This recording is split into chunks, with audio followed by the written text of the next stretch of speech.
Kisah ini menceritakan tentang perbedaan dua orang bersaudara yang bekerja dan mendapatkan penghasilannya dari ember dan pipa. Mungkin Anda tidak asing lagi dengan kisah ini. Ya, Pipo dan Embro. Pipo dan Embro adalah dua orang pemuda berbakat yang penuh dengan impian. Mereka sering bertukar pikiran tentang bagaimana seharusnya hidup mereka dan apa yang ingin mereka capai di hari kelak. Mereka adalah tipe-tipe orang yang suka bekerja keras dan tidak pernah takut terhadap segala halangan. Hanya satu hal yang tidak mereka miliki untuk mencapai impian mereka, yaitu kesempatan. Hingga suatu hari, desa tempat Embro dan Pipo tinggal mengalami kemarau dan kekeringan berkepanjangan. Satu-satunya sumber air yang ada adalah mata air di balik bukit. Kepala desa mengumumkan akan membayar kepada siapa saja yang bisa membawa air dari mata air tersebut ke desa mereka, sebesar banyaknya air yang mereka bawa. Embro dan Pipo pun segera mengambil kesempatan ini.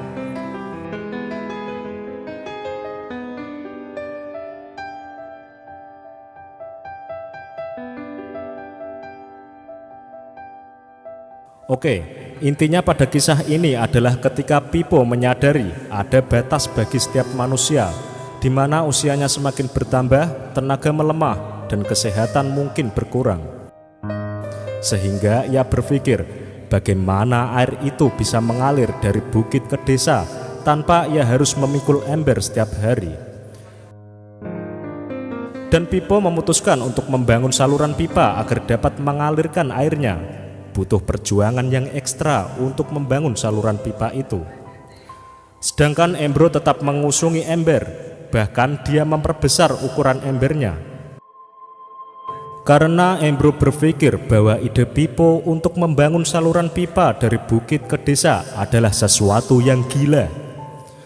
Embro pun juga terus dengan ember-embernya, tetapi lambat laun dia mulai merasa jenuh. Garis-garis kelelahan juga semakin terlihat di wajahnya.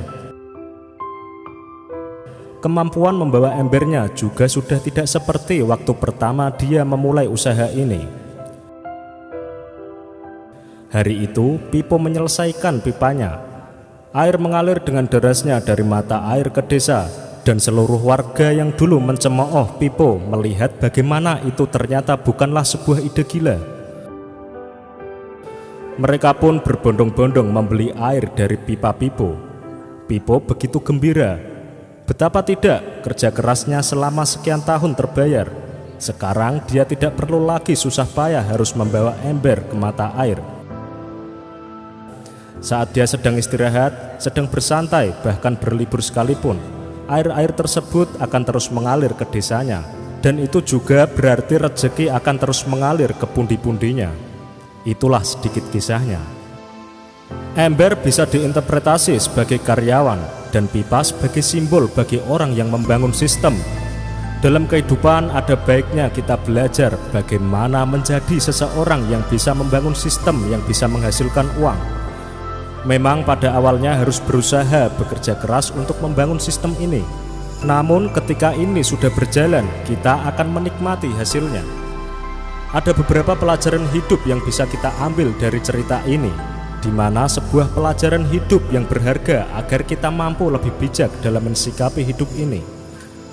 Dari cerita Pipo dan Embro kita bisa memetik beberapa pembelajaran, yaitu kerja keras pasti akan membuahkan hasil, tapi kerja keras ditambah kerja cerdas akan menjamin hidup kita bahkan sampai tua.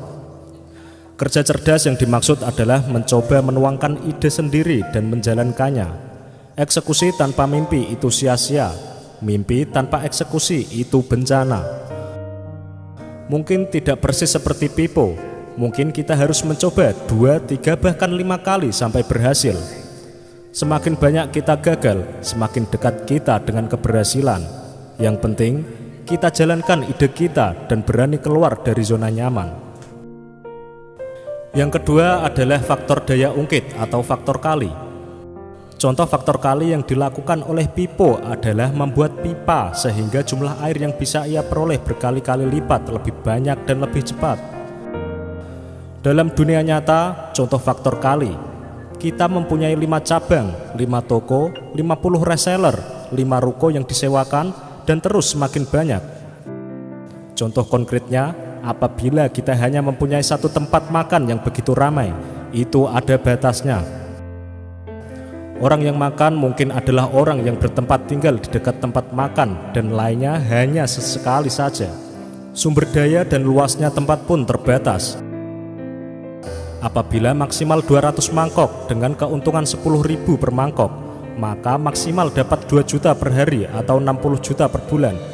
Akan tetapi semakin banyak daya ungkitnya, cabang tempat makan, semakin banyak penghasilan yang bisa kita peroleh. Katakanlah kita punya 5 cabang. Cabang utama menghasilkan 60 juta per bulan. Cabang lainnya mungkin hanya mendapatkan setengah, tapi secara total berarti bisa mendapatkan 60 juta. Tambah 4 cabang kali 30 juta sama dengan 180 juta. Uang yang semakin banyak diinvestasikan lagi ke dalam aset, buka cabang atau bisnis baru, dan taruh dalam investasi sehingga penghasilan terus bertambah. Yang ketiga, biarkan uang bekerja untuk kita, bukan kita bekerja untuk uang. Pipo menunjukkan pada kita bagaimana rasanya dibayar tanpa harus hadir secara fisik. Pipo menjadi pengendali uang dan bukan sebaliknya. Embro baru memperoleh penghasilan apabila ia hadir secara fisik, sementara waktu memiliki keterbatasan. Trading for hours. Sampai suatu saat, Embro memiliki batasnya dan tidak bisa lebih lagi. Ketika ia mulai tua dan sakit-sakitan, maka kita berhenti bekerja dan uang pun berhenti kita peroleh.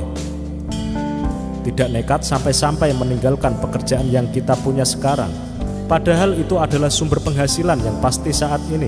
Sama seperti Pipo, ia menjalankan idenya sambil tetap bekerja. Uang dari pekerjaannya sedikit disisakan untuk menjadi modal pembuatan pipa. Setelah saluran pipa jadi dan menghasilkan, ia tidak perlu lagi bekerja keras seperti dahulu, tetap bekerja untuk memperoleh penghasilan sambil memulai menyebar benih.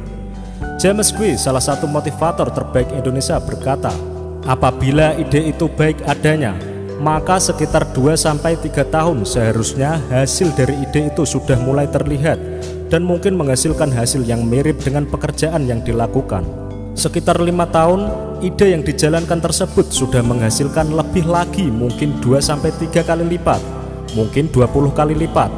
So, semakin cepat kita jalankan, tentu semakin baik. Kita mempunyai kesempatan gagal lebih banyak dan kita bisa lebih cepat untuk pensiun dari pekerjaan kita. Jadi sobat, dapat disimpulkan bahwa cobalah untuk mengubah paradigma kita dalam mendapatkan penghasilan. Paradigma umum yang berlaku dalam mendapatkan penghasilan adalah bekerja untuk mencari uang dan membayarnya dengan pengorbanan waktu dan tenaga secara terus-menerus. Bekerja keras memang baik, namun faktanya kita tidak dapat bekerja secara terus-menerus karena ada saatnya kita memasuki masa pensiun atau tua. Stres dan depresi dengan urusan kantor, sakit, dan sebagainya. Kita juga butuh waktu untuk keluarga, memenuhi kebutuhan-kebutuhan hidup yang semakin beragam, dan berusaha menggapai segala impian yang begitu kita harapkan. Banyak orang yang suka berdiam diri di zona nyaman dengan menjalankan tugas rutin yang sudah menjadi kebiasaannya selama bertahun-tahun, sehingga mereka lupa untuk melihat kenyataan bahwa di luar sana ada cara-cara lain untuk mendapatkan penghasilan dengan lebih efektif.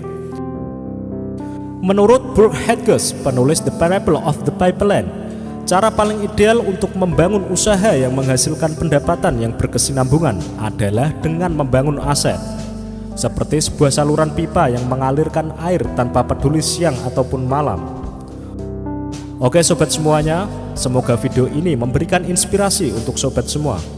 Ikuti terus video-video dari Celah Terang, inspirasi dahsyat rahasia pola pikirmu.